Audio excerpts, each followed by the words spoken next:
c'est clair waa li nga xam ne aussi jëm na ci kuréel bi di forum des justiciables ñoom génne aussi di ñaawal tamit li nga xam ne moom mooy l'absence de double degré de juridiction bi am ci cour de justice. ñu bëri aussi ñu ngi poser le débat. je dis c'est maintenant qu'il pose le débat. Toutes ces structures là c'est maintenant qu'elles posent le débat. Pendant 12 longues années. nga nekk ci nguur vous n'avez jamais posé le débat pour véritablement une modification de la loi. Pour véritablement aller dans le sens de réforme. nga xaar ba ñu relancer haute cour de justice ngay doog a wax ay amul double degré de juridiction ay nangam. Quelque part véritablement il y a une forme d'hypocrisie.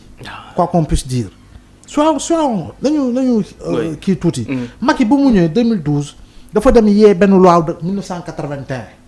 oui. relative à la création de la cour de répression de l'enrichissement illicite di CREI loi bi 81 la Macky Sall moo ko dem yee.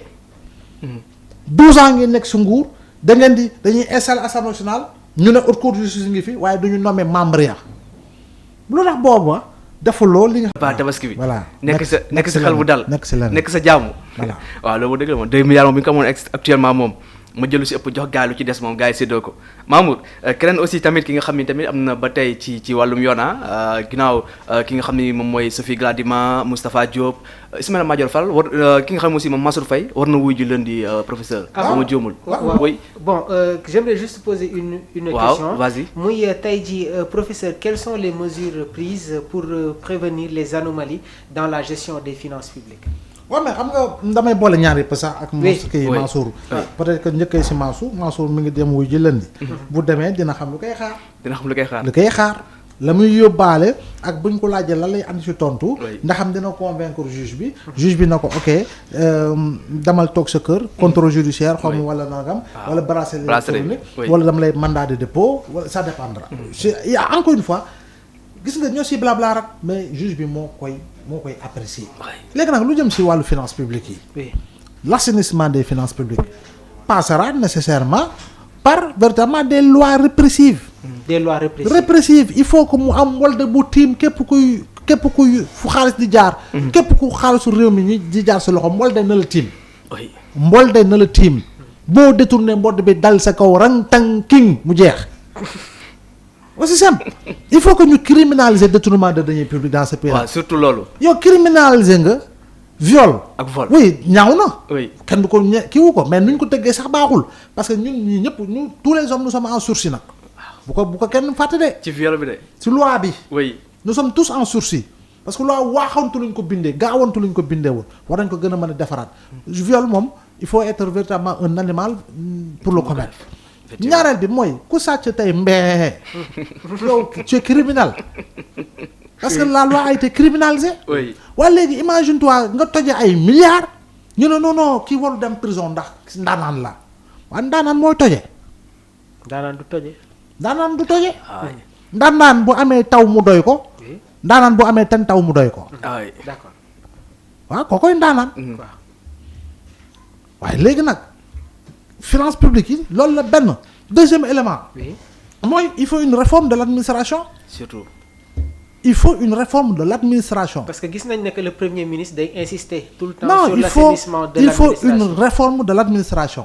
administration bi nu ñu ko tëggee elle est d'inspiration coloniale. oui.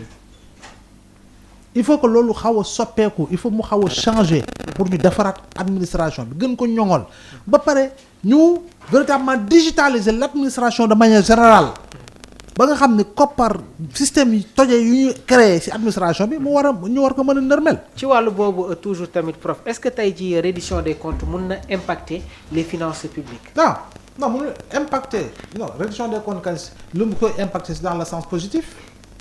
dans le sens positif. oui. da ngay reddition des comptes yaa ngi fexeel ni lii dañ ko jël ci gafag ak état naka laa koy récupérer ba delloo ko ci gafag ak état loolu kañ dafay andi lu baax la dafay renflouer les caisses rek dafay dollee ko ci lu fi nekkoon lu fi nekkoon la ñu tungaañ ñeneen ay nit ñoo ko ne tungaañ ñu delloo ko waat ci caisse état bi loolu kañ les gens diront bravo. et sur les défis futurs rek. les défis futurs comme je l'ai dit rek c'est la lutte d'abord contre la corruption. C'est la lutte contre la prévarication sur les deniers publics.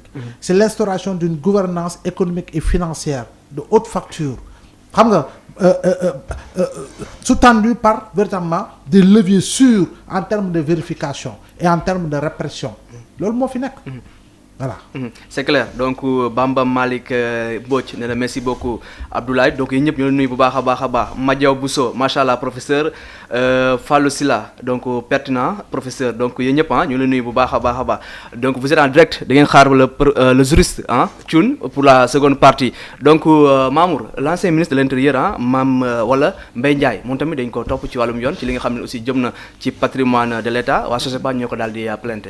Des dossiers dans les dossiers. Donc l'ancien ministre de l'Intérieur, comme nous l'avons évoqué, Mbaye Ndiaye, a été convoqué ce jeudi 22 mai 2025 devant le tribunal de Dakar. Donc jamono ji nak il est poursuivi par la société de gestion du patrimoine ñu gën ko xam ci SOGEPA pour dégradation d'une villa de fonction qu'il a occupée pendant 12 ans sous la présidence de Macky Sall. Le préjudice est estimé à plus de 50 millions de francs CFA. L'audience nak peut-être que dinañ ci am ay yeneen développement yu war a jóge ci wàllu boobu. Un ancien ministre de l'Intérieur professeur. waaw yàggu fa de moom. waaw yàggu fa tamit. waaye après nag ministre d'État auprès. waaw voilà. kër villa de fonction la. waaw waaye waroon na ko def kër boppam bu dee li ñu wax ni noonu la am noonu la demee. waroon na ko def këru boppam. yoon la société boobu porté ko plainte. voilà pour véritablement réparation. parce que tey ku la loué këram am na caution bu muy denc. balaa ngaa waaj génne dina yebal nit wala mu ñëw xoolal boppam la ca yàqu. def état des lieux comme xool ba mu la koy jox ndax xam noonu la meloon. lu yàqu robinet ak lu damm ak lamp ak yooyu yëpp mu jël ko si li nga xam ne moom la dencoon si caution bi defar.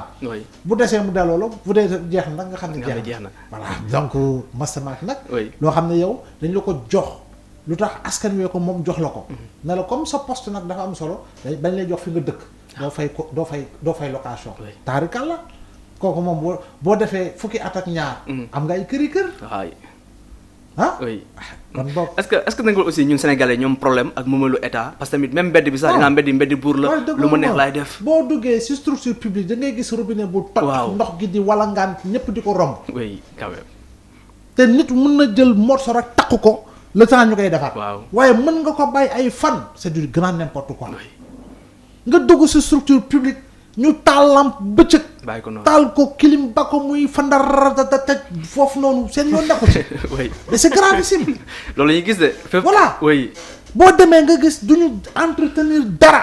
toilettes yi dégradé salte ma quand même. buur nag ñàkkul fayda. waaw pour ñàkkul fayda de. waaw. donc je pense que yooyu yëpp comportement la. yoo xam ne dañ ko war a joyanti dañ ko war a defaraat. dañu war a corriger très sincèrement. oui da nga naan non man fayuma sama yoon ñàkk ci. waaw loolu la ñuy wax ne moom. da bësee robinet bi da ngay ubbi robinet bi. muy xelli sa téléphone sonné nga yu bàyyi robinet bi di xelli. waay. nañu moytu jinne wala ngaan. professeur lan nga jàpp ne moom moo mën a expliquer tey jii nii l'attitude de certains dirigeants qui ont eu à servir ce pays. ba doo comprendre. oui loolu moom c'est véritablement la citoyenneté à l'envers hein. Dans la gestion. Oui, c'est la citoyenneté à l'envers. C'est le patriotisme dégradé. Oui. Parce que yow da nga naan bon jonk nañ ma damay jël. maa ko moom te dañ la ko dénk rek. Je pense que tey jii ku ñu ne kay servir si dëkk.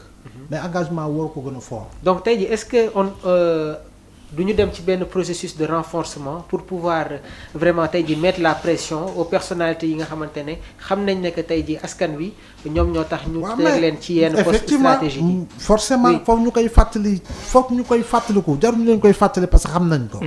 askan wi ñoo fal njiitu réew jox ko pouvoir ne ko nomel ak qui tu veux à tous les postes civils et militaires loolu doy na. loolu sas boobu doy na. yow mi ñu nommé ci. On te nomme parmi 18 millions de Sénégalais. Tu n'es pas le plus intelligent, tu n'es pas le plus diplômé, tu n'es pas le plus expérimenté, etc.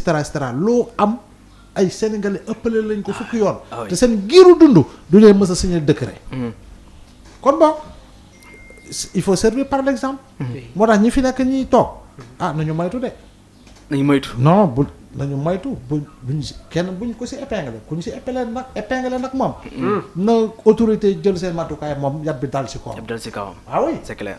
kuñ si épinglé pour des faits de. oui xaalis. prévarication. ñu enquête mu leer. oui am na yoon def liggéeyam. ba mu leer. ba mu leer. comme mën a doon tamit.